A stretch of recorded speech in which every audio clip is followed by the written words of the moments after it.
I've decided to. It's a terribly cold morning here in Dublin, just 2 degrees, and so I thought to give part one of another short story called A Walk in the Heather. It's a rather sunny day in the walk, so we'll see.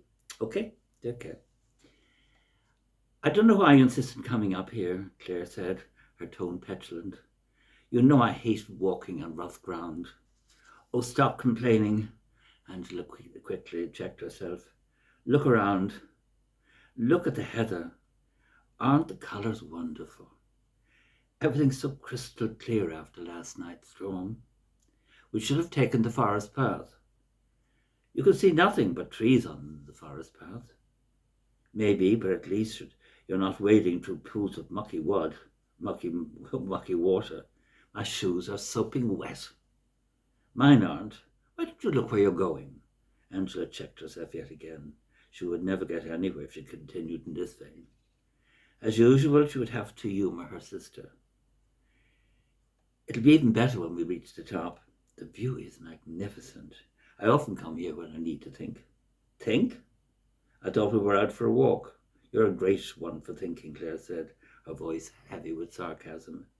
So what are you thinking about today? Angela stopped. David rang the other day. She tried to sound casual. So? He said your note was very curt. Angela persevered. So? He was terribly hurt by it. I was straight to the point. What more did he expect? It's over and that's that. But you've known each other for ages. So? You should have at least given him a proper explanation. Shown some compassion. He deserved that, surely, didn't he? Claire shrugged. Didn't he? I couldn't go through it, she said heavily. But you and he seem so right for each other. Angela stopped and turned to her sister. Did something happen?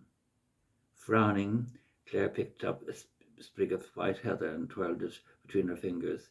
You wouldn't understand in 1,000 years, she said, seemingly absorbed in the piece of heather in her hand. Go on, try me. You wouldn't understand. How could you? There was a note of impatience in her voice now. Look at you. You're happily married to Peter and you've 2 great kids. What have I got? You had David. Claire glared at her sister. The look of contempt on Claire's face shook Angela. Have you told Mum yet? She asked, her voice unsteady. No, Claire replied sharply. You know damn well what she's like when she's got the bit between her teeth. She'd never forgive me for moving out. She's convinced I did it because I wanted to sleep around. That busybody seeing David's car outside your flat all night didn't help. I told her it was nothing, Claire declared angrily. David and I have never been to bed together. Never? Never. Claire's reply was emphatic. Mum can be difficult at times, Angela said to change the subject. You could say that again. God in heaven, how she went on about it. Didn't believe a word I said. She never has. Storming out of the house and calling her a bitch didn't help. Angela allowed a trace of a smile to show. What would you have done in my place? She all but called me a liar. No, she didn't. Mum's very protective when you're concerned. You're always the one who got into all sorts of mischief. Angela added with a laugh. You were always goody two-shoes, I suppose. There you go again on the high ground as usual. Why are you always on the offensive? No wonder your engagement is off. I broke it off. Claire stopped and confronted her sister. What exactly did David say to you? Nothing much. Angela chose her words carefully. He doesn't understand why you refuse to see him, and nothing really. Go on. That you've become very moody, especially in the last few months. That you and he have drifted apart and he can't understand why. I've noticed a change in you myself. You've become aloof, preoccupied. I can't put my finger on it. Is it somebody else? Of course not, Claire slept. Come out with it. What else did he say? He says he still loves you and is worried about you and hopes you'll change your mind. Angela paused. What's wrong, Claire? I'm worried about you too.